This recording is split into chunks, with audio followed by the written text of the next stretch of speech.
No one ever came closer to becoming one of the fallen than Brendan Morocco. I died 3 times, came back.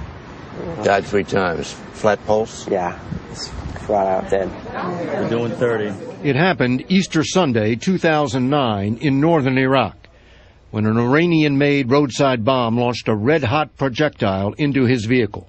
It went straight through my door, took both arms, my left leg off completely, and my right leg was still attached a little bit, and it killed my gunner and best friend. What do you remember? I remember the flash. The sound was ridiculously loud, and I remember all the screaming in the truck trying to see who was hurt, and I had no idea I was hurt because I didn't feel anything. After that, I remember waking up in the hospital. He woke up as the only soldier to have survived the loss of all 4 limbs. Yeah, you got a nasty scar on your neck. Yeah, I severed my carotid artery, so they, that alone should have killed me. But why don't you bleed to death? It's a copper dart, which is molten, so it's extremely hot. So as it went by, it completely cauterized my wounds. So I was barely bleeding from them. So it's the same weapon that took all your body parts.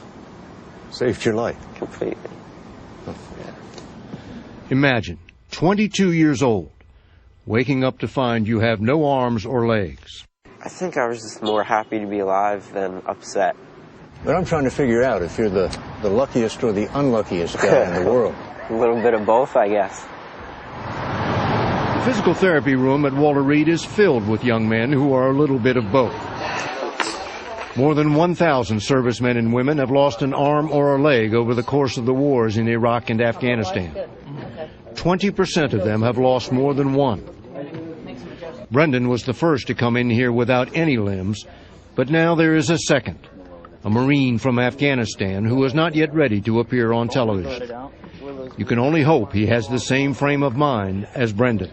I just want to keep progressing and keep going and keep doing more stuff. I just don't want to live a life that I just sit and do nothing with my life. That means learning to walk again on prosthetic legs. I love walking. I love it. I mean, I'm just not at the point where I can wear them all the time. I wish I was, but... Think you'll get there? Oh, of course, yeah. I mean, no doubt about it, I will. Brendan knows the answer to a question the rest of us will never have to face. Which is harder?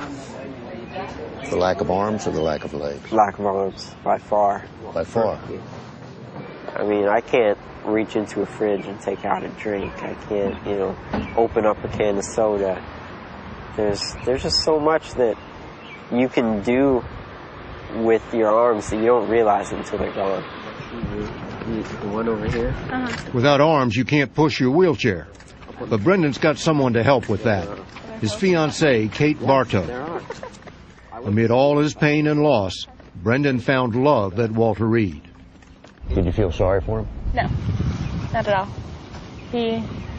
He's such an incredible person, and people don't need to feel sorry for him. He's going to do some great things in his life. Beginning with new arms, and not artificial ones. I'll have, arms just like you. He's talking about arm transplants, a technique still in its infancy. Former Marine Josh Malone, who received a hand transplant, told CBS News' Wyatt Andrews what a difference it made. I can already feel a lot of things. I can feel hot and cold. Brendan is talking about a quantum leap beyond that. Now, which arm are you going to get this? Both arms, actually. So they can do an arm transplant above the elbow? They can, yeah. Okay. They've done, I think, 1 or 2 so far where I'm going. That's true, but there are endless complications, including the anti-rejection drugs he would have to take for the rest of his life, which would increase the risk of a fatal infection, none of which discourages Brendan. I'm looking forward to playing some wheelchair basketball once I get my arms. It's a long, long road which at times must seem overwhelming. It would be so easy to be bitter. Yeah, there's a lot of guys that are. But you just don't seem to have that in you.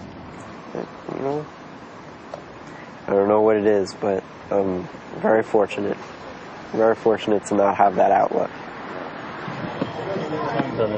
When you first see Brendan Morocco, it's hard to think of him as very fortunate. After you talk with him, you understand exactly what he means.